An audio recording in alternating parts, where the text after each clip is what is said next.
Aujourd'hui, j'ai reçu le champion du monde de Letway, Dave Leduc. Le Letway, c'est un sport de combat de plus en plus connu à travers le monde. Ça ressemble un petit peu au UFC, Muay Thai. La différence, en fait, c'est que c'est le premier qui met l'autre KO. Tu n'as pas de pointage. Tu n'as pas vraiment de gants non plus de protection. Donc, tu as le droit au coup de coude, au coup de tête, au coup de genou, au coup de poing. Donc, c'est assez violent. Et Dave, il est champion du monde depuis un bon bout de temps. Il a défendu sa ceinture à plusieurs reprises et il aide à faire connaître le monde, le sport au monde, en fait, à l'international. Donc, c'est vraiment un athlète québécois qui rayonne à l'international. Et aujourd'hui, on a parlé, entre autres, de sa carrière de combat de Letway, mais également des mesures sanitaires parce que récemment, il a fait des vidéos qui questionnaient un petit peu la façon dont le gouvernement gère la crise. Et on a parlé, entre autres, de ces sujets-là. Donc, sur ce, je vous invite à écouter l'entrevue si vous avez apprécié. N'hésitez pas à la partager, nous laisser vos commentaires. C'est toujours bien apprécié. Et sur ce, bonne écoute, bon podcast. Un jour je suis parti à la conquête du monde. Je compte pas les heures, mais so j'ai jeté ma mort. J'ai quitté ma ville même si je l'aime à mort. No man, I'm gonna dios mi amor. Un jour je suis parti à la conquête du monde. Je compte pas les heures, mais so j'ai jeté ma mort. J'ai quitté ma ville même si je l'aime à mort. No man, I'm gonna dios mi amor. Pour les gens qui ne te connaissent pas, tu es un champion de Letway. En fait, tu es le champion du monde de Letway, qui est la boxe birmane, en fait. On va se connaître tes affaires. Ouais, j'ai fait sûrement moins que toi, mais j'ai fait un peu de recherche quand même. Puis, en fait, c'est ça. Là-bas, c'est-tu une dictature ou je pense que ça a été une dictature? Ça a été oui, ça a été un military junta, fait une dictature militaire. Fait que c'était le militaire qui gouvernait le pays. Puis en 2011, ça a été officiellement comme redevenu une démocratie. Fait que ça a changé de Burma, ou Birmanie, ça a devenu le Myanmar. Okay, là, ça s'appelle le Myanmar. Puis c'est une démocratie, mais il y a encore de la job à faire. Parce que le militaire a encore un pouvoir, une emprise. Okay. Mais oui, fait que c'est une démocratie. Puis je pense que ta femme aussi vient d'un pays où est-ce que... Oui, ex-USSR, l'Union soviétique. Fait que on voit beaucoup de ressemblances avec des choses qui nous sont dictées. Ouais. Faites attention au mot dicter, ça veut dire qu'on nous oblige. Puis dans une dictature, on nous dicte comment, des fois, ils nous disaient comment faire l'amour à la maison avec un glory hole. Ils nous dictaient que pas besoin de trempette pendant des fêtes. Ils nous dictent qu'on n'a pas le droit d'avoir tant de personnes. Ils nous dictent qu'on a telle chose. Ça commence. Fait que quand on a regardé ça, ma femme et moi, on a dit waouh, il y a beaucoup de ressemblances dans le communisme. Ouais. Puis on parle de spéculation ici, mais on parle ils veulent potentiellement faire des revenus universels, qu'ils ont un peu traîné avec la PCU, tu sais. Et ils veulent faire il y a tellement de choses qui s'en viennent puis qui ressemblent beaucoup à du socialisme. Ouais. Puis il faut faire attention. Puis c'est ça, des fois, je vois des gens sur les médias sociaux qui écrivent mais si tu veux voir c'est quoi une dictature, va en Corée du Nord, va vivre. Mais c'est parce que le but, c'est de ne pas se rendre là. C'est de pas se rendre là. Fait qu'on peut-tu juste prendre des précautions présentement pour pas y arriver? Et ces gens-là, ils réalisent-tu que ça se fait pas du jour au lendemain? Une chose comme ça. Ça se fait par des micro-agressions à nos droits et libertés. C'est pas du jour au lendemain, tu es une démocratie, là, tu es une dictature. On a habité, nous autres, aux Émirats arabes unis, à Dubaï, pendant 1 an. Puis ça, c'est comme une dictature, mais c'est une monarchie un peu. C'est un peu mix, là. Mais mon point, c'est pas le droit de manifester. Les journaux, ils cachent tout. Comme je veux dire, c'est vraiment... là, je pourrais plus y aller à cause que je dis ça, là, mais ils parlent pas français, sûrement. Mais, tu peux pas... On est trop underground, on n'est pas encore comme Joe Rogan. Fait que c'est qu'ils ne le verront pas, là, mais... mais mon point, c'est que... ça se fait comme tranquillement avec des micro-agressions. Ça serait peut-être pas jamais autant que l'Union soviétique, mais mon point, c'est qu'il y a des choses en ce moment qui devraient même pas avoir sa place dans une démocratie. Ouais. Qui sont dangereux, puis il faut juste en être conscient. Puis si tu laisses ça aller sans rien dire, ça t'amène vers ça. Exact. Puis je pense que tu as un bon point là-dessus, Gab, parce que si on regarde la droit des chartes des libertés, comme le droit d'assemblage, le droit de s'assembler, comme le droit de faire une manifestation, le droit d'aller à la maison avec du monde, ou le droit de gagner sa vie. Là, en ce moment, il y a plusieurs commerces, des restaurants qui sont fermés. Qui se font, les gens qui ont bâti, comme des fois, ils ont mis 30 ans, 20 ans de leur vie pour bâtir ce commerce-là, la sueur de leur front. Ils ont fait tous les sacrifices. Ils n'ont pas vu leurs enfants pendant les 10-15 premières années je veux dire, puis là, on leur dit, dépense de l'argent pour faire tes plexiglas, tout ça, puis là, on te ferme après. Ouais. Ça fait aucun sens. Non, mais imaginez. Puis l'autre, c'est l'autre, c'est quoi? Fait que, le droit de gagner sa vie, le droit d'assembler, de manifestation, puis l'autre, c'est le droit de la liberté d'expression. Puis en ce moment, tous ces 3 points-là sont bafoués. Et c'est tellement dangereux, là. C'est tellement dangereux. Puis, tu sais, je veux dire, on a bien beau dire que c'est pour temporairement, c'est parce que ça fait 9 mois qu'on dit temporaire. Puis après ça, des études sortent, tu dis, finalement, 97% des décès, c'est comorbidité. Mais là, tu sais, quand tu mets toutes les pièces du puzzle, puis tu fais des recherches, puis tu mets de l'énergie pour voir ça. C'est un complotiste, Gabriel. Tu peux pas faire ça. C'est comme... Excusez. Non, mais tu sais, t'as un bon point. Ouais. La santé publique, c'est un cheval de Troie idéal pour implanter un reset comme ça. Ouais. C'est pas moi qui le dis, là, tout est là. Ils ont même un livre là-dessus, on l'a vu. Le grand mais reset, je sais pas si les gens... Un cheval de Troie, c'est dans le film le Troie, là, tu rentres. Un cadeau. Puis là, tu rentres avec l'armée après. Dans le sens que ça fait longtemps qu'ils parlent de faire un reset. Ça fait longtemps qu'ils veulent avoir plus de contrôle. Tout ça, c'est une question de contrôle. Hein? On sait qu'ils veulent le contrôler. C'est le poison de l'homme. On veut plus de contrôle, on veut plus de terre, on veut financer des gars. Ça fait longtemps qu'ils veulent ça. Mais ils n'ont jamais été capables. Ça, c'est... Dave... Non, c'est un fait. L'élite mondiale, on parle... Le Canada doit de l'argent à des banques privées. Ouais. Un pays... Imagine-moi plutôt, on a une banque, là, puis un pays nous doit de l'argent. Pas des particuliers. T'es puissant, là. Puis, je veux dire, après ça, si le pays fait pas ce que tu lui dis de faire, c'est que, hop, on va te retirer des prêts, on va reprendre... Ou l'inverse, comme là, ils parlent potentiellement, vous nous devez des trilliards de dollars, on peut effacer vos dettes, donnez-nous potentiellement des land, give us some land, give us some ownership, tout ça. Ils parlent de faire des ownership de compagnies. Fait que des grosses corporations, donnez-nous... on vous donne un loan, vu qu'on vous a confiné, potentiellement, vous avez besoin de l'argent. Fait qu'on vous donne l'argent, mais vous leur donnez soit en argent ou on vous donne des shares. Fait que là, le Canada peut appartenir des shares des grosses corporations. Il y a tellement de choses, des magouilles qui se passent présentement que les gens sont oblivious, ils ne voient pas. Mais le cheval de Troie est vrai. La santé publique, c'est un ennemi invisible. Ouais. Puis qu'est-ce qui touche tout le monde? En Inde, au Myanmar, au Canada, on se bat tout, on fait tout ça ensemble. Ah oui, on fait tout ça ensemble? Je pense pas, moi. En ce moment, on se fait crosser, on se fait fermer, on se fait museler. On n'est pas ensemble. Puis si on serait ensemble, il y aurait de la transparence. Il n'y a pas de transparence. C'est ça qu'on parlait un peu avec mon partner Sam. On disait ça. C'est présentement, ce qui manque, en fait, c'est de la transparence. Si tu as un gouvernement qui expose les faits, puis qui dit voici toutes les études, les données sur lesquelles on se base, voici on a analysé tel scénario, puis on n'a pas le choix, on doit y aller vers ça. Ouais.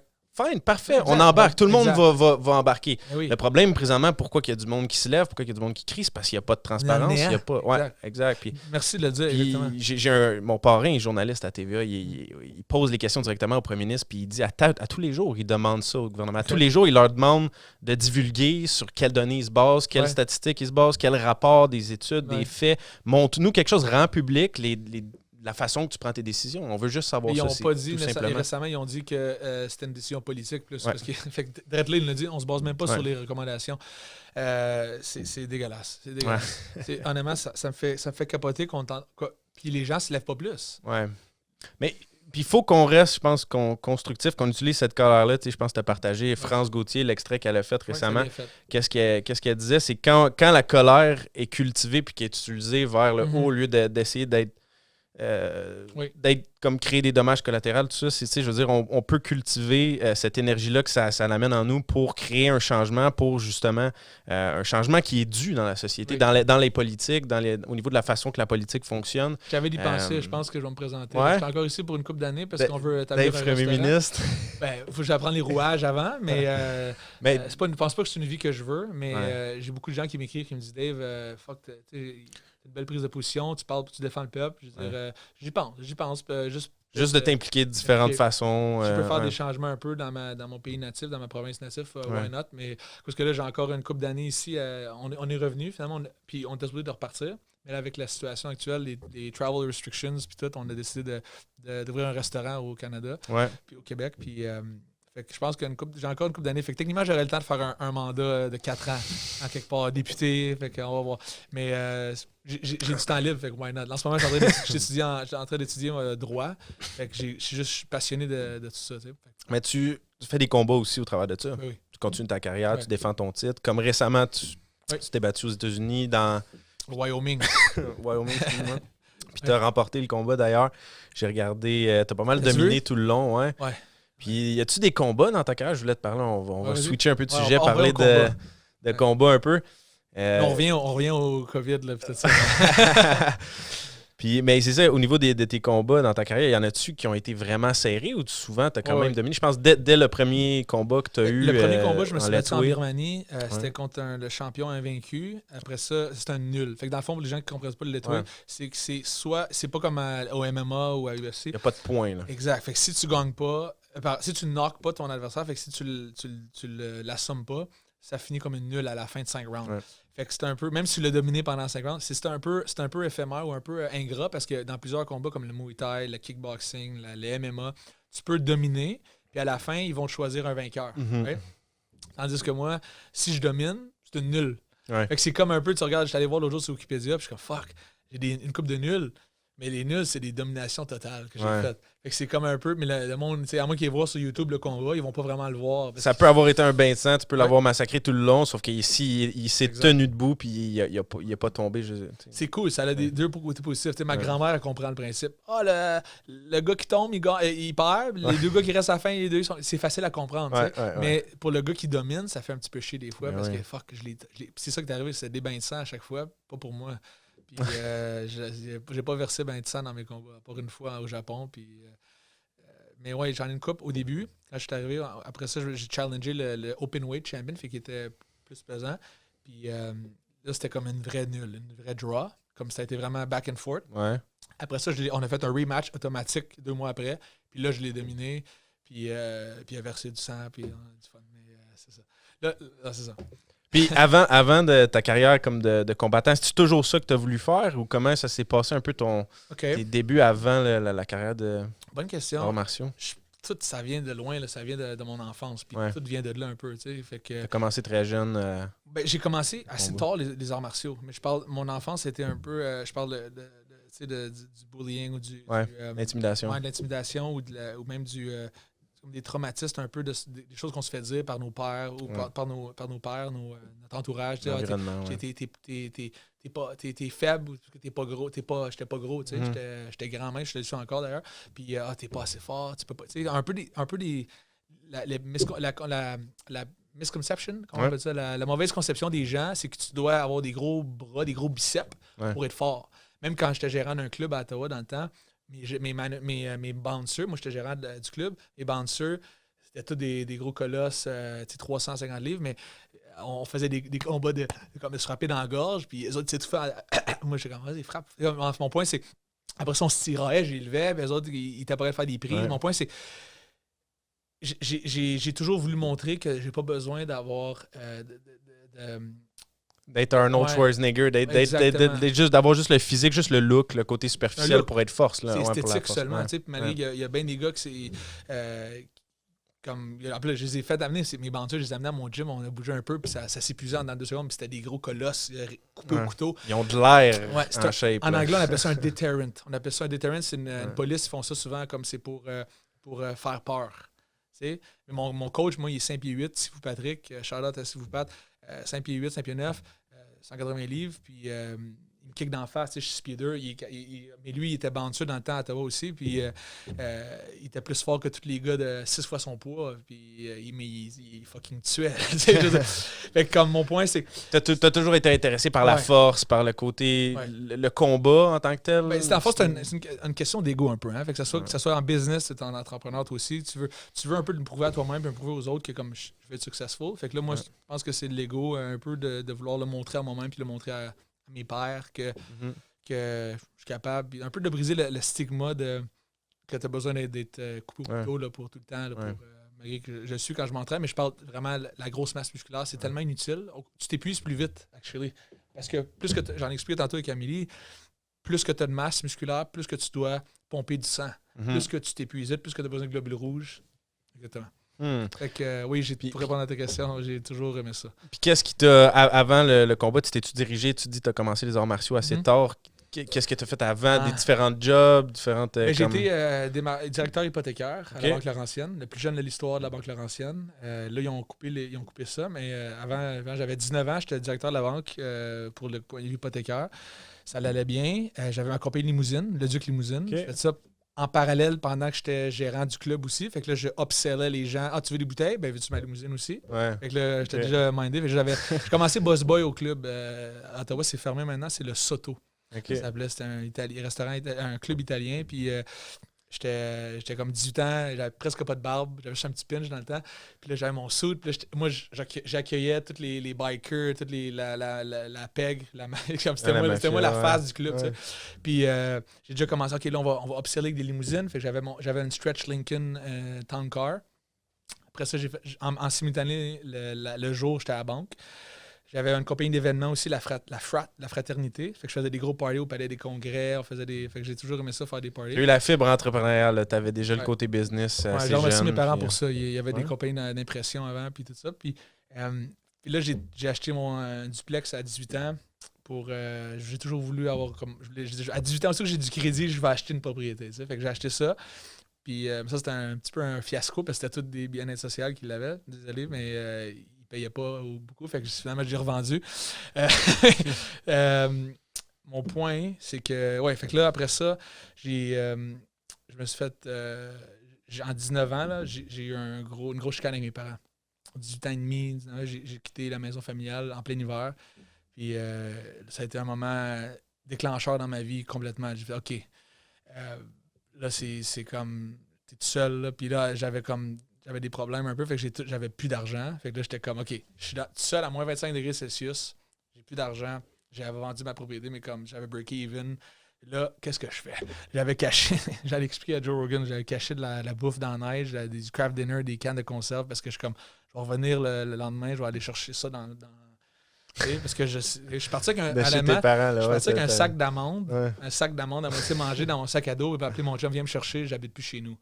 Là, j'ai fait du couchsurfing pendant un petit peu de temps. Ouais. Puis là, il fallait que je me rebâtisse. T'sais. Mais là, j'ai commencé à faire des cours privés d'arts martiaux, tout ça, pour stay afloat, là, survivre. Tu donnais des cours, là, des cours privés. OK. Puis, mais là, j'ai fait, OK, je suis pas bien. Faut que je m'en aille. Je veux voir d'autres mondes, comme je suis pas bien ici. Fait que j'étais allé faire un mois en Asie, première fois. Le Myanmar, il venait juste d'être démocratique. Fait que j'ai fait, je peux pas aller au Myanmar tout de suite, je veux pas aller me battre là-bas. J'étais allé en Thaïlande.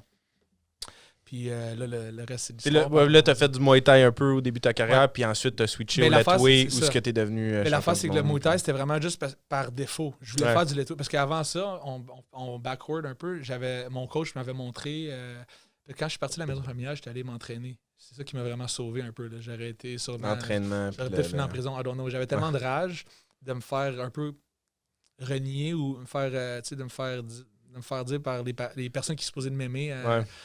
Ils m'aimaient, c'est juste que c'était plus vivable à la maison. Puis tu disais, je pense, dans une entrevue, je t'ai écouté, tu disais que tu avais de la misère avec l'autorité un peu. Ouais. Je sais pas, moi, j'ai. Tu avec ça? Ouais, je relate à ça parce que justement, moi, j'étais au secondaire, puis je disais à mes profs qui me menaçaient, mettons, tu vas aller en retenue, tout ça. Je disais, je vais appeler le ministère de l'Éducation, t'as pas le droit de faire ça pour telle raison. Puis j'étais comme, tu sais, j'étais comme un petit wise, mais j'ai jamais aimé l'autorité, j'ai jamais aimé que les gens me disent comment vivre ma vie, quoi faire. On s'entend là-dessus. Ouais.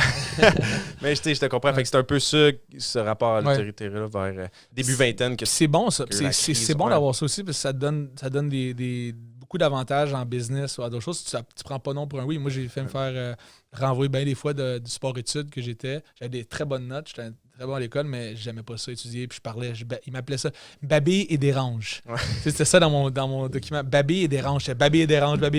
Fuck, je vais babiller. Je dérange pour vrai. Fait que là, tu sais, j'ai passé mes la chimie, 536, physique, mathématiques, j'ai tout fait, mais comme j'haïssais ça, l'école. Ça veut pas dire que t'aimes pas l'éducation, parce que comme on en parlait, maintenant, t'étudies le droit, puis je pense que t'es un gars qui s'instruit par... Toi-même, t'aimes-tu lire des livres? Je fais les audiobooks, tout ça.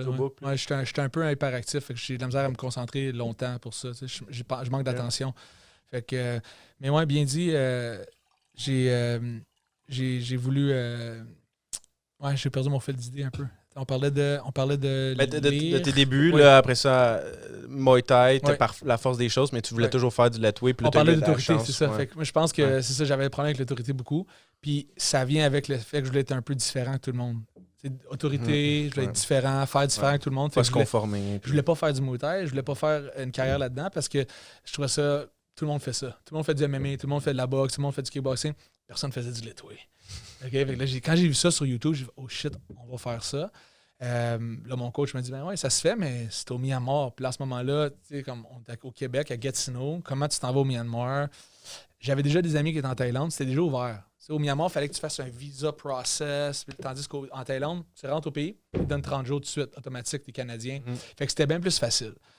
Fait que j'étais allé là direct, puis le reste, après ça, le reste, j'ai fait tes classes, là. Ouais, j'ai combattu là-bas pour me donner comme... Parce que pour pouvoir me battre au Myanmar, qui est comme plus payant, qui est plus de...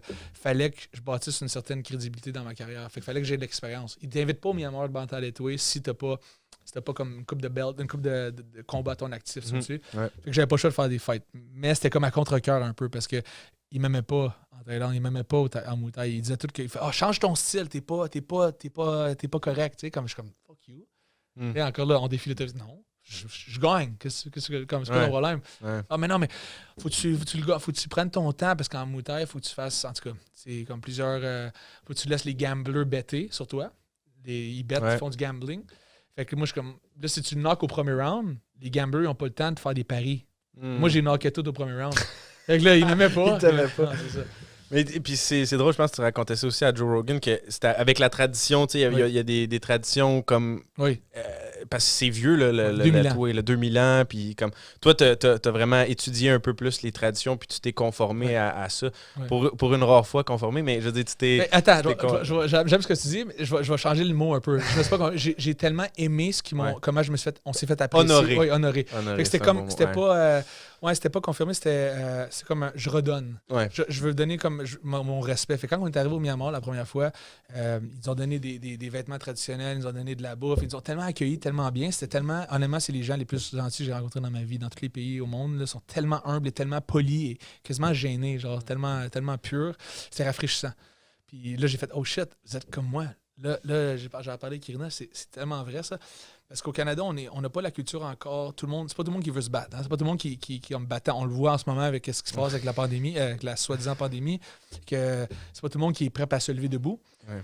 Fait que là, quand je suis allé au Myanmar, j'ai vu, ils sont tellement gentils. Moi, je me considère que j'essaie d'être le plus gentil en dehors du ring le possible. J'essaie d'être poli, puis quand je fais pas des choses provocatrices, là, mais tu sais. Genre, puis c'est le journal de Montréal pour pas nommer. C'est pas méchant, je fais pas mal à personne, tu sais.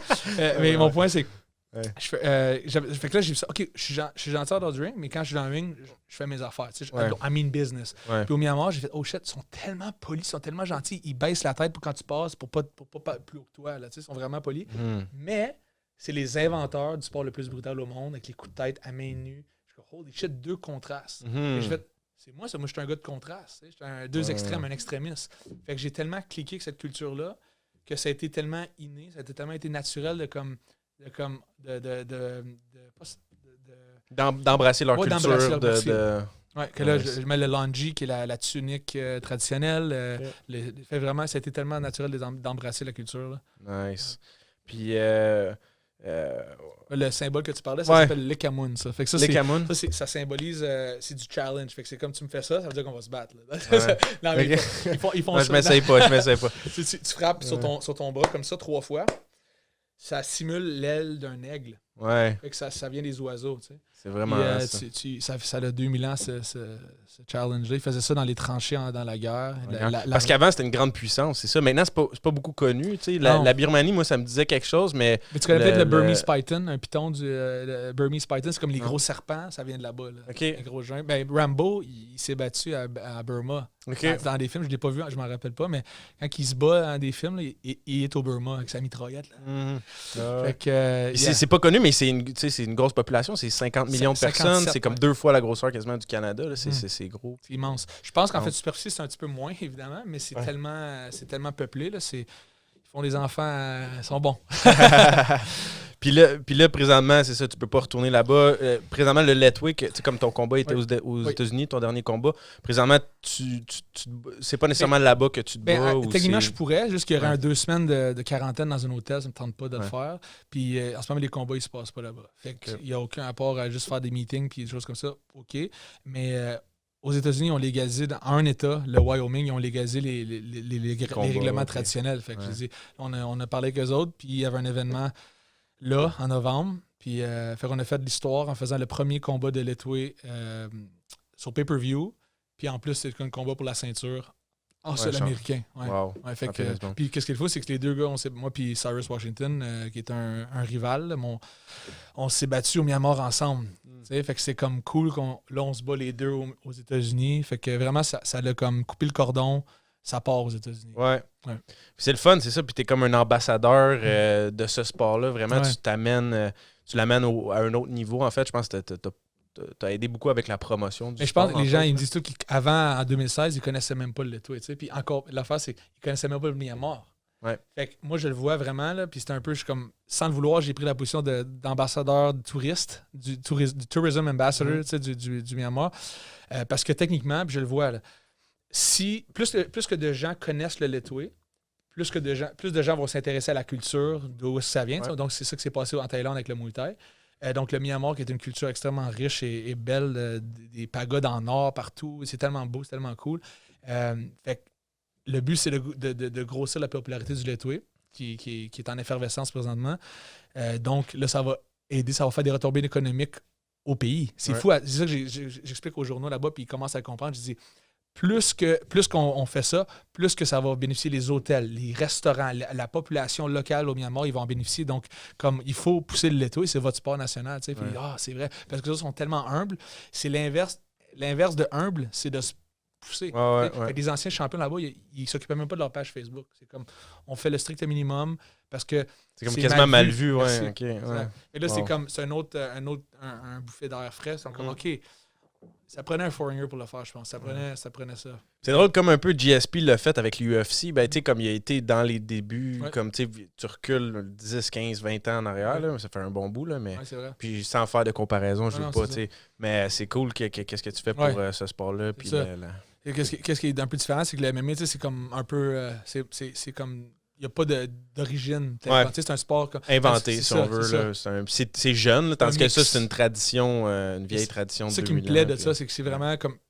J'aide un pays qui a besoin d'aide parce que le monde me dit pourquoi tu prends pas le drapeau du Canada? Je dis, ben d'un, j'ai pas rencontré encore les ministres ici, tandis que là-bas, je reçois des awards, les Charlemagne de tous les ministres, le ministère du Sport, le ministère de l'Éducation. Comme ils se font... comme ils s'arrachent pour me rencontrer. Comme ça nous paye notre mariage là-bas, ça nous. Comme je veux dire. Tandis qu'ici, comme j'ai mon documentaire sur DocuD avec ça s'appelle La Fosse aux Tigres sur Canal D. Fait que ça a fait un petit coup. On a fait quand même les plus gros comme LCN, whatever, tous les journaux. Mais je veux dire, OK, ben, c'est donnant. Mon monde, les gens sur Facebook, ils me donnent les plus beaux messages, j'apprécie, mais le Canada, en ce moment, n'a pas besoin d'aide de se faire connaître. Le Myanmar en a besoin. Puis au niveau de tes valeurs, tes croyances, il y a un petit gap entre... Merci, aussi. Juste, ça nous permet de revenir un peu au sujet qu'on voulait parler aujourd'hui, entre autres, là, des mesures d'urgence puis tout ça, mais je veux dire, de voir à quel point, justement, tu as un Trudeau qui s'en va parler du Great Reset devant la caméra. En pleine soi-disant pandémie. On parle d'économie, reset économique, un Great Reset pendant une soi-disant pandémie. Je trouve ça aberrant. Ce serait bon de profiter de cette occasion-là. Ils le disent comme ça, profiter de cette occasion-là. Mais tu n'as pas vu le ministre d'Alberta qui a parlé, il dit c'est inacceptable. Encore, on va parler selon leurs termes. On est en pleine pandémie. Soignez-les. Faites ça. Puis encore là, je suis pas on peut parler, parce qu'ils le font pas, les médias, comme je dis, ils le font pas, mais je veux dire, si on a l'argument principal, là, c'est de ne pas engorger les hôpitaux. Okay? On dépense 10 millions par mois, je parle d'un chiffre, là, mais on parlait de plusieurs millions de dollars en publicité pour faire peur à des gars comme moi qui ont peur, qui sont en santé, pardon. Au lieu de dépenser cet argent-là pour la masse, qui ne sont pas à risque, pourquoi on ne fait pas des camps sanitaires à côté des hôpitaux, des camps ailleurs, pour juste les gens du COVID, comme dans le sens que il y a tellement moyen de faire plus qu'ils font présentement. Puis c'est juste, on dépense d'argent à gauche puis à droite, tandis qu'on pourrait vraiment aller droit au but puis soigner les gens. Parce que moi, désolé, mais si on parle de... Comme dans les centres d'achat présentement, j'étais allé au centre d'achat, puis j'ai vu, c'était plein de monde dans le food court. C'est tous des gens âgés avec un café. Ils ne magasinent pas. C'est une sortie. En pleine... Ils n'ont pas peur. Là. Fait que c'est comme si ils nous vendent l'idée qu'on veut sauver les vieux, mais les vieux, ils ne veulent même pas sauver eux-mêmes. Fait comme mon point, Je trouve ça drôle. Puis il n'y a pas de masque parce que le virus, il va pas en bas. Le virus va pas te voir quand tu bois un café. Puis l'autre chose, c'est on est allé voir ma grand-mère l'autre jour dans son centre de personnes âgées. Ça a l'air d'un fucking centre World War Z. C'est correct, pas de problème. Mais là, en même temps qu'on voit là, il y a un monsieur, il y a un véhicule qui rentre, puis il rentre un vieux monsieur que lui, il vient de se soigner du COVID, ça fait une journée ou deux. Okay? On le rentre dans le centre de personnes âgées. Fait que là, il y a des infirmières qui sont promenées de chambre en chambre. Ils disent mais c'est correct qu'il va être en quarantaine. En quarantaine, dans un centre de personnes âgées, puis soi-disant potentiellement asymptomatique. Fait qu'il y a beaucoup d'incohérences, il y a beaucoup de choses qui font pas de sens. Tandis que, comme. En tout cas, je peux en parler longtemps de ça, mon gars, mais. Ouais. C'est. Qu'est-ce qui t'a, au départ, comme. Amené vers ce combat-là? Qu'est-ce qui t'a, quand t'as fait ton premier vidéo, je pense qu'il a été vu quand même à plusieurs centaines de mille fois. 800 000, whatever, mais c'était dans mon salon. Ça, c'est rendu assez loin. C'est quand j'en avais assez. J'avais assez. Mais au début, je peux te dire que c'est tellement bien fait, les conférences de presse, puis la propagande de peur des médias, que moi et ma femme, on avait nos résistances. On était comme, c'est-tu vrai? Comme on avait peur un peu. On était comme, fuck, on va tout le pogner. Puis là, on était enfermés dans la chambre, puis on est comme, fuck... voyons donc, ça c'était le confinement au début mars, je pense, c'est ça, avril, mars, avril. Puis là, je pourrais pas te mettre le doigt sur quoi qui me fait allumer, mais je pense qu'idéalement, c'était juste... je pense que c'était juste les droits et libertés. Je pense que je dis, wow, minute. Puis beaucoup d'experts non biaisés qui étaient... qui osaient peut-être poser des questions, qui osaient critiquer. Puis il n'y avait aucune réponse de gouvernement, aucune transparence. Fait que là, ça fait pas de sens. Pas de coverage non plus dans les médias traditionnels. Comme tu as eu la grande déclaration de Barrington que tu as peut-être vu passer. En tout cas, c'est des médecins de Harvard, Oxford, Stanford, des milliers de médecins à travers la planète en faire des... 35 000, je pense, c'est ça. Des gagnants de prix Nobel sont sortis pour signer la grande déclaration de Barrington pour dire, écoute, il y a d'autres façons de faire, que tu peux protéger les gens à risque, protéger les plus vulnérables, tout en limitant les dommages économiques que tu es en train de créer. Tu peux comme avoir un plan optimal, au lieu de... Puis, je veux dire, eux autres sont sortis, c'est des médecins qui viennent d'Harvard, aucun coverage, aucun média qui en parle, la politique n'en parle pas, personne n'en parle. Puis ils ont été même pas reconnus par le gouvernement. Ils ont dit, on continue de faire... On va prendre nos 70 médecins au lieu des 35 000 internationales. Fait que c'est dégueulasse. Ouais. C'est pas de la démocratie. Puis en fait, aussi, on prend nos 70 médecins, mais on vous divulgue aucun rapport de ce qu'ils font, aucune statistique, aucune donnée. Personne ne peut vérifier sur quoi on se base pour prendre des décisions. C'est comme... Oui, exact. Prenez les 70-80 médecins, prenez les 35 000, comparez les choses, faites un débat, mettez-nous dans le coup, consultez-nous. Ça, c'est pour la pandémie. Mais là, on parle... En plus, là, qu'est-ce qui est encore plus comme révélateur, c'est qu'ils disent on veut profiter, comme tu dis, de ça pour faire un Great Reset. Bien, ça, juste à la base, ça nécessite soit un référendum, soit une approbation, au moins une consultation ou la transparence. À la base, la transparence. Puis on n'a aucune idée. Qu'est-ce qui se passe? Fait que ça, c'est comme si les gens le laissaient aller. C'est comme si on se penche, on le prend dans les fesses, puis il n'y a pas de problème. Nous autres, on n'est pas prêts à faire ça, en tout cas. Non. Puis ça m'amène au point que je pense qu'il y avait une manifestation le 20, ça se peut-tu? Oui, le 20 à Montréal. Je vais prendre la parole un peu, puis je vais... Est-ce que c'est officiel que ça a lieu quand 100%. même? Qui organise ça? C'est un groupe de citoyens, pas personne. Je sais qu'il y a plusieurs personnes, que moi je vais être là, plusieurs personnes, mais à la base, c'est un rassemblement... On n'est plus dans la guéguerre des masques ou des pas masques. C'est vraiment pas ça. C'est vraiment une question de liberté, de transparence, puis d'avoir un débat public. On en parle depuis tantôt. C'est pas compliqué. Ça devrait pas être... On n'aurait même pas besoin d'en parler. Ça devrait être naturel dans un gouvernement, au Canada surtout. On est supposé être ouvert. Le Canada, c'est un des plus hauts pays au monde. Puis on n'est même pas capable d'avoir un débat public. C'est aberrant. Puis l'autre chose, c'est ça. Fait que le 20 décembre, ça va être, comme je te dis, mettez les masques. Moi, je mets une cagoule parce qu'il va faire froid. Pas de problème. Faites votre distanciation. C'est loin de là l'idée de choquer les gens. C'est ouvert à tout le monde pour justement demander un débat. Même si tu as peur du COVID sans problème. Moi, j'ai pas peur à la base. Mais je respecte les autres. J'ai pas peur de ça du tout. Mais si les gens ont peur, parfait, venez. Faites votre distanciation. Mettez votre masque. Mais vous devriez quand même vouloir un débat public.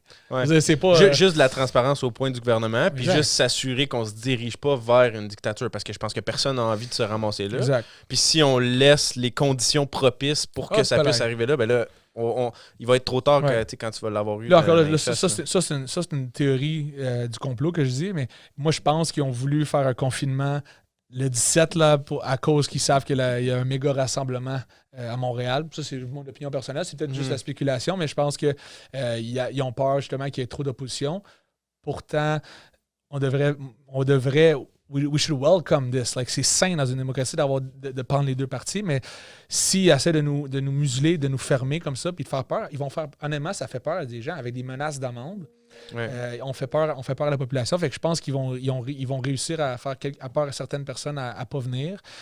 J'espère que les patriotes, les battants vont venir quand même pour montrer. Moi, je pense qu'on va avoir un beau turnout avec ben du monde. Je vais être là, je descends avec l'Outaouais, même du genre d'Ottawa qui vont venir.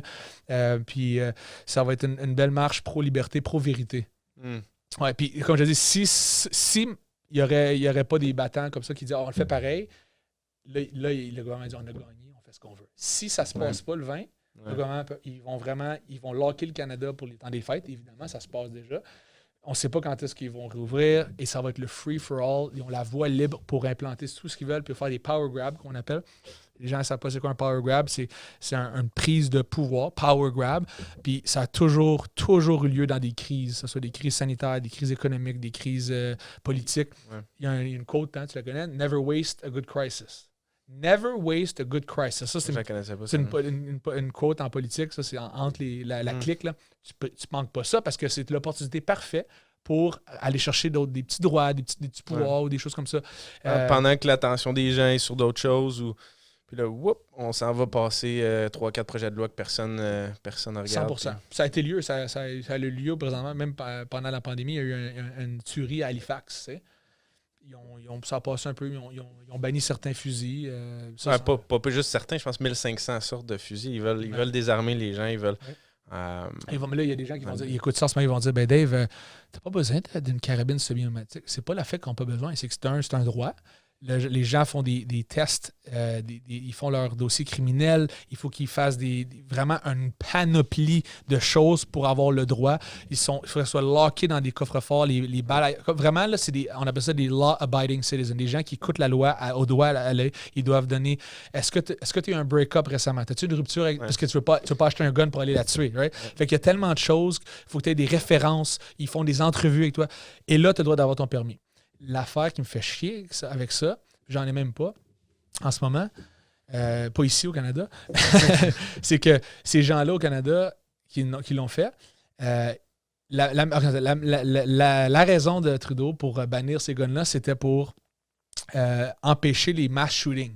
Okay? Mais les guns qui sont utilisés dans les mass shootings, et celui-là en particulier à Halifax, était illegally smuggled des États-Unis. C'était pas enregistré. Illégal, fait que t'es en train de me dire, on va arrêter les guns légaux pour empêcher les guns illégaux. Pourquoi tu ne renforces pas les fucking borders à la place? Puis parce que là, tu désarmes la population qui font ça par loisir ou peu importe. Mais les gangs de rue à Toronto, tu penses qu'ils vont redonner leurs guns? Ils sont même pas enregistrés. Tu penses fait que là, tu désarmes la population légale qui ont payé des milliers de dollars pour ça, mais il y a encore des guns illégaux au Canada. Puis s'ils veulent le faire... Il va toujours en avoir aussi. Ça, c'est un power grab. Ça, c'est un exemple de power grab pendant une crise sanitaire qui ont réussi à prendre des droits comme ça. Et fait que c'est juste ça, c'est minime, c'est juste un exemple. Puis il y en a eu plusieurs. Puis les gens qui pensent qu'il y a pas eu, que le gouvernement a tout travaille pour nous, le gouvernement est élu par nous, tu connais la game, est élu par nous, pour nous, payé par nous. Puis il y a toujours eu des fucking complots, toujours eu des fucking corruptions, du lobbyisme, des pots de vin. Le scandale des commandites est un bon exemple. Ouais, puis c'est désolant parce qu'il y a scandale par-dessus scandale par-dessus scandale, puis il n'y a jamais personne d'accusé, il n'y a jamais personne qui écope, il n'y a pas d'imputabilité. Les gens qui sont au pouvoir sont pas... On les tient pas responsables, ils n'ont pas de compte à rendre, fait qu'il y a un esti de problème là. Puis je veux dire, faut révolutionner un peu la façon que la politique se joue. Je veux dire, en 2020, comme on a tous des smartphones, on a toute la capacité de pouvoir voter pour des projets de loi. Regarde, en ce moment, avec toutes les nouvelles recherches, on a consulté 24 sortes de spécialistes différents. Le taux de survie est 99,99999% de chance. Fait qu'il est un peu moins dangereux qu'on pensait, le virus. Exact. Est-ce que vous êtes d'accord de garder les mesures ou vous préférez qu'on assouplisse un peu? Let's vote. That's it, on vote. Exact. Puis on est 51% garanti que ça diminue les mesures. Puis on pourrait pas aller... on peut pas voter en pleine pandémie. Ah, mais on peut pas aller voter qu'un masque en ligne. On peut aller attendre en ligne au Costco, par exemple. Oui, on peut voter en pleine pandémie à 99,9% de survie. Là. Garantie qu'on peut aller faire un genre de vote. Ou sinon, comme je dis, on peut voter par I don't know, en ligne. On est capable d'aller sur la Lune, on est capable de faire un T'es capable d'avoir tes impôts puis tout ça, t'es capable d'avoir des comptes. Click Secure. On peut pas avoir notre Click Secure en ligne puis aller voter. Il y a tellement de manières ils veulent pas ça. Non. Ils veulent avoir un genre de contrôle parce que c'est alléchant pour un gouvernement d'avoir un contrôle. C'est alléchant de ne pas avoir beaucoup d'opposition. C'est alléchant d'être un gouvernement majoritaire, je sais pas, je suis pas au courant. On est-tu Le gauche, je pense qu'il est majoritaire. Ça fait que c'est alléchant parce que là, tes amis qui t'ont aidé à monter au pouvoir, puis parce que tout le système politique aussi, il faut comprendre que tu peux même pas, tu parlais que tu voudrais peut-être te présenter comme candidat, peu importe, mais si t'es pas backé en arrière, c'est les gens qui me demandent. Ouais, les gens te demandent ça, mais c'est ça. Mais si t'as pas de l'argent pour te backer, t'auras pas de couverture médiatique, t'auras pas, tu peux même pas te rendre comme à la chance d'être élu, parce que je veux dire, tu peux pas rivaliser avec d'autres que les pharmaceutiques injectent 100 millions dans les campagnes, 50 millions dans les campagnes. Tu pourras pas te battre contre eux. Fait que c'est comme le système est brisé, il faut que, en tant que population, si ça continue comme ça, on va falloir le reprendre. Et puis il y a des méthodes qu'on va pouvoir reprendre le contrôle, mais il va falloir se réveiller si ça continue dans cette direction. J'aime ce que tu dis, il est brisé. Dans un sens, techniquement, il est brisé pour le peuple. Mais il fonctionne extrêmement bien pour l'élite. C'est ça qui est pas correct. Parce que comme tu dis, moi je suis convaincu que les compagnies pharmaceutiques, ils font des magouilles avec... Pas juste pharmaceutiques, mais plein, mais les big Pharma, big Food Corp. C'est pas normal, en tout cas, on parlait de ça off-camera tantôt, c'est pas normal que, tu sais, on parle de... Il y a tellement de choses pas santé que le gouvernement nous... comme le lait. Moi, le lait, c'est pas normal. Là. Je sais pas si tu bois-tu du lait. Non. C'est le lait, on parlera pas de rien d'autre que ça, mais le lait, c'est pas normal qu'on boit le lait d'un autre mammifère. Le lait, on peut même. Je te dis, veux-tu boire le lait du sein de ma femme? Ça te tente-tu? Ouais, je sais pas. Il est bon? Non, ça ne tente pas de boire le lait de. Mais pourtant, c'est gross de boire le lait d'un autre Homo sapiens. Tu sais, ta femme, vous avez 2 enfants, ça? Ça me tenterait pas de boire. Mais pourtant, quand j'étais plus jeune, je buvais le lait d'une vache sans problème. 1 litre par jour, ça me dérange pas. C'est un peu weird, hein? Je peux pas boire de lait de ma race, un humain, mais je peux boire le lait. En tout cas, mon point, c'est que je peux m'en parler longtemps de ça parce que je suis contre l'industrie laitière. Vraiment. Puis. Fait qu'il y a beaucoup de corruption qui se fait comme ça. Puis ça l'amène un peu à la politique. C'est que, comme tu dis, si on les médias dans leur poche, puis récemment, j'ai acheté moi des parts dans une compagnie, dans un site web. Je ne dirai pas lequel, là. Un site web d'arts martiaux. Fait qu'il couvre plein de différents d'arts martiaux. Juste te montrer à quel point, puis expliquer à tes écouteurs, à tes viewers, que c'est tellement facile de faire ce que tu veux. Ça, c'est à petite échelle. C'est un site Internet seulement. Il n'est pas printé.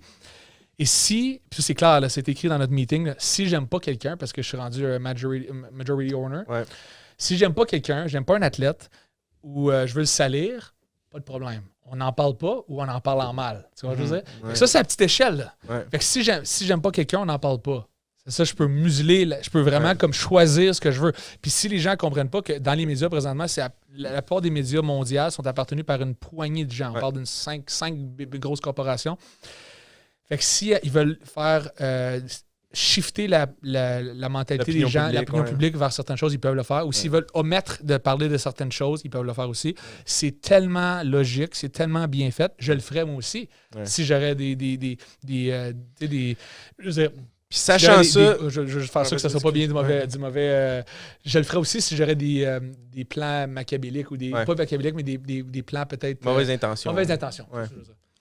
Puis... Mais sachant ça, maintenant qu'on sait ça, puis qu'on est en 2020, puis que l'information est accessible, puis qu'on est capable de share l'information dans la mesure où est-ce qu'on se fait pas censurer. Mais présentement, il n'est pas trop tard, puis le combat, il n'est pas fini. Là. Je veux dire, il reste encore des rounds de combat, puis on est là. Bien dit. Puis, je veux dire, l'information est là. On est conscient maintenant qu'il y a ces monopoles-là, que si les médias appartiennent... Attends, on est-tu vraiment conscient? Est-ce que tout le monde l'est? Non, exact. Mais là, il faut... La responsabilité vient à nous, maintenant qu'on est conscient, c'est à nous, en tant que population, en tant que gens éveillés, de réveiller les autres puis de prendre le contrôle. Parce que, tu sais, je veux dire, dans n'importe quelle crise, peu importe, tu peux tout le temps, genre, te mettre à crier des noms, dire « Ah, fuck, tu sais, c'est comme ça, tu sais. » Puis, mais, take responsibility, tu sais, ownership, comme... maintenant qu'on sait tout ça, comme OK, fine, là, qu'est-ce qu'on fait à propos de ça? Exact. Qu'est-ce qu'on fait? Puis justement, le vin, c'est une occasion de tout le monde se réunir. C'est bien beau partager des memes, c'est bien beau partager des photos, des vidéos, des whistleblowers qu'on appelle, des lanceurs d'alerte, c'est bien beau partager des photos drôles, puis de tout ça. Mais là, vous avez la chance de vous lever le 20 décembre. On a la chance de se lever puis de crier haut et fort notre mécontentement. T'sais. Fait que c'est vraiment, t'as bien dit, exactement. Puis, mais tu sais, des podcasts comme ça aussi, c'est important. C'était un peu drôle, par contre, qu'on fait un peu la job des journalistes, tu sais, comme des simples citoyens, puisqu'on est des simples citoyens, on fait la job d'eux autres, c'est dommage. Peut-être que c'est juste parce qu'on est dans une nouvelle révolution. J'aime le voir comme ça, de dire comme on est dans une transition. Oui. Ou est-ce qu'en 2020, tu sais, comme c'est un gros shift. Oui. Puis on doit briser l'ancien modèle, briser la façon que ça fonctionnait avant pour mieux reconstruire. Puis c'est juste qu'en ce moment, on le voit pas parce qu'on est dans le micro. Si on met dans le macro, si on se remet dans le macro puis qu'on dit OK, sur 10 ans, ça va être quoi? Comme présentement, on est au début de ce shift-là intense où est-ce qu'on doit reprendre le pouvoir, on doit remettre les choses en perspective, on doit éliminer la corruption puis tout ça, partager l'information. Fait que je pense que, bref, c'est ça.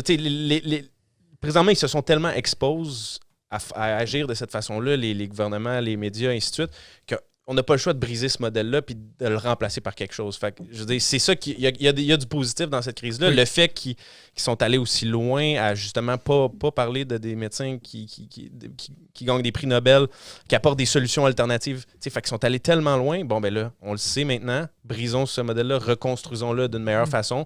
Puis c'est comme, il faut tourner ça positif, il faut prendre ownership. Il faut des bons politiciens aussi, des gens qui osent lancer là. Mais le problème, c'est qu'en ce moment, comme des gens comme en Ontario, comme Randy Hillier, qui a osé poser des questions simples. C'est quoi ces camps-là que vous bâtissez? C'est quoi ces choses-là? Il s'est fait fermer son micro en pleine assemblée. Puis ils l'ont sorti du parti, fait qu'il est rendu un candidat indépendant. Fait imagine-toi juste parce qu'il posait des questions. Fait que là, la question, c'est faut-tu infiltrer? Faut-tu concentre la politique? Faut-tu faire des changements? Ça revient à ce qu'on disait au début, avant, je pense qu'on commence l'enregistrement, mais si la population le demande, ils n'auront pas le choix de bouger. Ils n'auront pas le choix. Si la majorité de la population demande quelque chose, les politiciens n'auront pas le choix de bouger ou les grosses entreprises n'auront pas le choix de bouger. C'est comme on parlait, McDonald's ont perdu des shares parce que AEW propose des meilleures alternatives, du Beyond Meat, ainsi de suite. Bon, mais regarde, le monde, c'est ça qu'ils veulent. Le monde, c'est ça qu'ils veulent. C'est ça qu'ils ont demandé puis ils ont crié fort. Puis comme les statistiques le démontrent, un moment donné, quand tu as une majeure partie de la population qui s'en va dans une direction, la politique puis les entreprises n'auront pas le choix de s'adapter. Sinon, ils vont perdre. Il y a d'autres choses qui vont apparaître puis ils vont...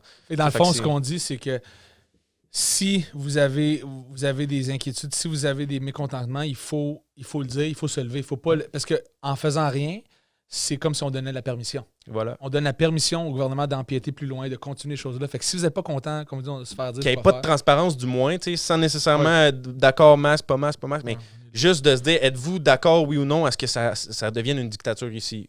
Ou qu'on laisse le danger potentiel de ça arriver. Non, vous n'êtes pas d'accord, parfait, on est là le 20 décembre. Si on veut pas ça, exactement. Si on veut pas ça, on vient de décembre, puis aussi, faut se lever. Il faut se lever. Ouais. C'est aberrant. Puis on parlait des médias. En ce moment, les médias traditionnels, je fais affaire avec d'autres compagnies, puis ils ont coupé complètement la télévision, la radio et les journaux. C'est moi qui leur ai donné le conseil. J'ai dit, coupez tout ça. Après des dizaines d'années de simplement faire ça. Fait que là, on parle d'1 million de dollars par année juste en pub qu'on sauve, qu'on va l'injecter dans les réseaux sociaux à la place. Nice. Fait que là, ça change la game complètement. Puis si tous les entrepreneurs font ça, si toutes les... On boycotte. On va se le dire. Écoutes-tu la radio? T'as-tu satellite? T'as-tu la radio? Le moins souvent possible. Puis quand je le check, c'est juste pour me dire, bon, quel genre de propagande qu'ils disent. Fait que je veux juste au moins être au courant pour pouvoir naviguer. Là, mais... Soit il met du YouTube, il met Spotify, ou tu mets de la satellite radio, ou tu changes de poste quand il y a de la pub. Puis là, encore là, même si tout le monde écoutait la radio en même temps, comment tu peux faire ça que tu parles pas à quelqu'un pendant la pub? Fait que c'est tellement plus puissant, la radio. Puis en tout cas, moi, je suis vraiment comme... Le shift est tout en ligne maintenant. Sur les podcasts, tout ça. Moi, je ne jure que par ça. Puis le plus d'entreprises qui font comme toi, le plus qu'ils vont perdre leur pouvoir qu'ils ont. Puis le plus ils continuent dans la même lignée d'être les putes du gouvernement puis de juste régurgiter ce qu'ils se font dire, ben, ils vont tout perdre. Ils vont tout perdre la population parce que sinon, on se réveille puis on est assez conscient puis on partage assez l'information dans nos familles, dans nos amis, dans nos entourages, puis dans ce genre de médium-là, qui sont les podcasts, et ainsi de suite. Let's go, on change la game. C'est pas si compliqué que ça. C'est juste... Je comprends pas pourquoi pourquoi les gens continuent d'écouter ces médias-là. Je pense vraiment qu'il y a certaines personnes qui leur font confiance. Je comprends, mais c'est tellement... Mais ils perdent la vitesse. Là, ouais, je pense que oui, c'est en train en plein déclin. Fait que mon parrain, il est là-dedans. Puis, il est à TVA. Ouais. Okay. Ils le sentent. Puis, je veux dire, ils voient leur code d'écoute descendre. Avec la COVID, ça a reboosté parce que tout le monde était comme, OK, je vais-tu mourir? Mais je vais-tu, ça, temporairement, mais ils vont continuer d'en perdre. Puis, on leur souhaite d'en perdre de plus en plus s'ils agissent de cette façon-là. C'est pas méchant, mais je veux dire, c'est comme. C'est parce que tu vois, en ce moment, comme. On n'est pas censuré. On peut dire ce qu'on veut, on peut sacrer, on peut dire ce qu'on veut. Tandis que si on dit que moi, je signerais le diable, Dave, tu fais une émission de télé à V, whatever, genre, je m'en fous, je veux rien savoir de ça. Mais tu sais, je pourrais pas, parle pas de ça, parle pas de ça, change ça. Tu te fais un peu censurer. C'est pour ça que ça c'est en train de mourir. On s'en va vraiment, la population, vers on veut de la transparence. Exact. Fait que je m'attends à avoir beaucoup de gens révoltés par rapport à ce qui se passe présentement. Je ne sais pas si tu le feels qu'il y a des gens qui sont révoltés, mais les gens ils partagent bien les choses. Ouais. Là, c'est voir, est-ce qu'ils vont mettre walk the talk? Ça prend des actions. Fait que... ça. Ils vont-tu mettre put your money where your mouth is. Tu vas-tu vraiment. T'es fâché, on le voit à tes réseaux sociaux, t'es fâché, mais tu vas-tu faire quelque chose? Ouais. Venez le 20, on va être là. Oui, tu vas-tu être là? Oui, je vais être là. OK, good. Puis, sinon, si vous pouvez pas être là le 20, du moins parlez-en dans votre entourage, puis votez avec votre argent, mettez... Bien dit, non, c'est ça. Puis, fait que non, c'est un gros... L'affaire que j'ai compris récemment, c'est que ça, c'est un petit complot. Tu sais, le Great Reset là, par Schwab, tout ça, mais il y a des complots partout. Partout, dans toutes les... Que ça soit je pense pas que... Ça m'étonne vraiment qu'il y ait des gens qui ne comprennent pas ça encore, qu'il y a des complots partout. Ouais. Ou remplace le mot complot par corruption. Parce qu'en ce moment, les médias l'ont comme... Ils ont rendu une certaine connotation, mais il y a de la corruption un peu partout. Mais honnêtement, qui mangent de la merde, les médias? Ouais. Honnêtement, non, mais on va se dire... Ce qu'ils m'ont dit le jour, t'es-tu un complotiste? Je dis, c'est quoi un complotiste? C'est comme... Honnêtement, je veux même pas leur donner le plaisir d'avoir réussi à dériser ce mot-là. C'est pas correct. Fait que je pense que je vais continuer à l'utiliser. Là, je vais dire, oui, il y a de la corruption, mais il y a comme... Parce que le mot complot est quand même assez... Il explique un peu tout, c'est que ça a été... C'est willingly, c'est volontairement, on fait des choses pour... on fait des actions pour tromper ou diriger l'opinion publique. Fait que techniquement, c'est ça, un complot. Ouais? On complotise. Là, la question qui me fait vraiment de la peine, c'est justement ce mot-là, complotiste. Il continue d'appeler les gens complotistes. C'est tellement pas sain. T'as-tu lu un peu? Il venait de où? Ça a été popularisé? Oui, j'ai entendu dire pendant la Deuxième Guerre mondiale, Hitler... Entre autres. Mais aussi, il y a beaucoup d'autres qui dire que dans le temps de l'assassinat de JFK, il y a beaucoup de oui dire que... Parce que encore là, en tout cas, on peut s'éterniser là-dessus, mais il y a beaucoup de gens qui disent qu'ils n'étaient pas d'accord avec le gouvernement. Ils disaient il y a eu un attaquant qui a tiré, that's it. Mais il dit c'est étrange, ça. Ça a l'air. C'est pas facile de faire tirer un président. Fait qu'il y a peut-être d'autres gens. Non, il n'y a pas personne d'autre. C'était un gars, Oswald, il a tiré, il était plaçant où il a tiré, puis on l'enferme. Non, il venait de dire, avant de se faire tirer, il venait de dire qu'il voulait s'attaquer potentiellement à faire du ménage dans la politique. Non, un gars. Fait que là, la population disait ça n'avait pas de sens. Puis là, les médias ont commencé à les traiter de conspiracy theorists, des théories du complot. Fait que là, ça l'a resté. Et ça a tellement été bien fait que c'était rendu comme une insulte, ce qui se passe en ce moment. Ouais. C'est comme une insulte. Personne ne veut ça, donc là, ça limite l'esprit critique. Puis, oui. Ouais. Je veux dire, c'est quoi qu'il y a de mal à dire ça? C'est quoi qu'il y a de mal à oser critiquer? C'est quand ça a commencé, ça, qu'on n'a plus le droit de penser? Ouais. C'est dégueulasse. Ouais.